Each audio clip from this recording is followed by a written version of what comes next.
Poverty has become deeply entrenched in the UK. Over a decade of austerity measures have left millions of families struggling financially.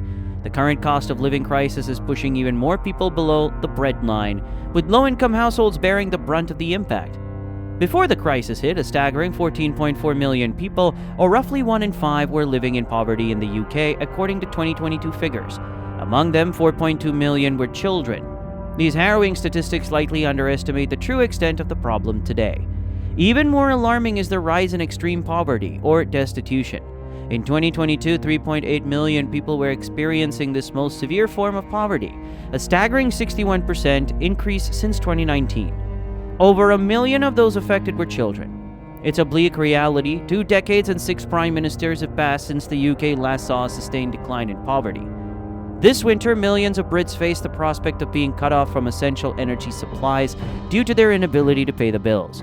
Many are struggling to afford basic necessities, relying on charities and food banks for survival. In this video, we'll highlight the facts and figures surrounding UK poverty and also explore solutions offered by experts to tackle this persistent issue. The UK's poverty problem is deeply concerning, with 14.4 million people living in poverty, according to 2022 government figures. This figure includes a staggering 4.2 million children, highlighting the vulnerability of this younger generation. Working-age adults are not immune either, with 8.1 million struggling to make ends meet. Even pensioners who should be in a more secure financial position aren't spared, with 2.1 million living in poverty. The situation for children is particularly alarming. Over the past decade, the number of children in poverty has risen by a shocking 600,000, and the number of impoverished pensioners has increased by 500,000. This reveals a persistent trend of entrenched poverty across generations. Perhaps most surprisingly, poverty rates are high even among working families. Over half of those living in poverty have at least one working adult in the household. The statistic is echoed in the fact that over 2/3 of children in poverty live with working parents. The severity of poverty also varies. In 2022, 6 million people, or 4 in 10 of those living in poverty, were classified as being in very deep poverty, meaning their income falls far below the basic standard of living. The situation is even worse when we consider the wider picture. Over 12 million people have experienced this extreme level of poverty at some point between 2017 and 2021. Destitution, the most extreme form of poverty, has also seen a dramatic rise. The number of people experiencing destitution has more than doubled in the last 5 years, jumping from 1.5 million in 2017. The shocking trend is even worse for children, with the number experiencing destitution nearly tripling in the same period. The recent cost of living crisis undoubtedly pushes these figures even higher. The basic necessities of life are becoming increasingly expensive, further straining household budgets and forcing many over the edge. This harsh reality is reflected in the surge in reliance on food banks. Between April 2022 and March 2023, over 760,000 people used a food bank for the first time, a number exceeding the entire population of Sheffield. While life events like illness or job loss can trigger poverty, the root causes are often deeper. Structural and systemic issues play a major role, with rising living costs exacerbating the problem. This creates a vicious cycle. Unemployment, low-paid and insecure work, and lack of access to training and education all trap people in a cycle of hardship. The UK's welfare system also contributes to the difficulty of escaping poverty. Social security payments are often inadequate, leaving those in work, searching for work, or dealing with health issues vulnerable. For example, universal credit claimants often struggle to afford essentials, falling short of around £35 per week. Accessing benefits can also be a complex process, and in some cases, taking a low-paying job can actually decrease a person's overall income. For individuals facing additional challenges, the situation becomes even more difficult. People battling mental health issues or addiction face significant obstacles to finding stable employment. Similarly, those with a criminal record often struggle to secure jobs that can support themselves. The cost of living crisis in the UK is like a riptide, dragging many people deeper into poverty. Millions are already struggling to stay afloat, and the situation is worsening. The line between making ends meet and falling short is blurring as the cost of essentials like food and heat rises faster than wages or government benefits. This crisis isn't just pushing more people below the poverty line, it's also dragging many families back in after a brief reprieve during the pandemic.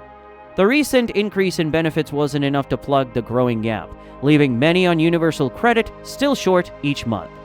The impact is harsh. People are forced into impossible choices: heat their homes, put food on the table, or pay rent. This constant struggle takes a heavy toll on both mental and physical health, piling further pressure on an already overwhelmed National Health Service. The situation is even more alarming when considering the long-term consequences. The NHS Confederation warns of a devastating and long-lasting impact on people's health and well-being. Poverty is a breeding ground for a range of health issues, including malnutrition, obesity, eating disorders, and depression. This creates a vicious cycle as these conditions put even greater strain on the NHS. The financial burden is immense. NHS spending on obesity alone is projected to reach a staggering £97 billion annually by 2050, while malnutrition costs the system an estimated £19.6 billion each year. The stress of living paycheck to paycheck takes a heavy toll. Constant worry about affording basic necessities breeds hopelessness, making it harder for people to access healthcare and leading to lower self-esteem. This stress, coupled with the difficulty of affording nutritious food, creates a perfect storm of health problems. Soaring energy bills only exacerbate the issue. Poverty also affects social support networks. With all their energy focused on survival, people have little left to build strong connections with others. This isolation puts them at higher risk of homelessness and addiction problems. Even children are not spared. Growing up in poverty makes them more susceptible to exploitation and victimization by criminal gangs. The cost of living crisis isn't just a financial hardship, it's a deadly one. The life expectancy for people in the most deprived areas of England has fallen to its lowest level since 2011. Women are expected to live nearly a year less, and men 4 months less, compared to just a decade ago. Poverty isn't evenly distributed across the UK. According to the latest government data, the West Midlands has the highest poverty rate at 27%, followed closely by the North East and London at 25%. Other regions like Yorkshire and the Humber, the East Midlands, and the North West aren't far behind at 23%, while the national average in England and Wales sits at 22%. Scotland comes in slightly lower at 21%. Northern Ireland has the lowest rate at 16%. But child poverty there remains a significant concern. While Scotland boasts a child poverty rate of 24%, it's a staggering 31% in England and Wales. So what can be done to break this cycle? Experts and charities all agree reforming the welfare system is crucial. Current benefits simply don't cover the rising cost of living. They're calling on political leaders to guarantee that everyone can afford basic necessities. The government has the power to act, but so far it's chosen not to. Ending poverty in the midst of a cost of living crisis is a moral imperative for our nation. It demands clear and urgent leadership. People are calling for concrete proposals from all political parties to address this challenge. Ensuring everyone can afford essentials shouldn't be up for debate.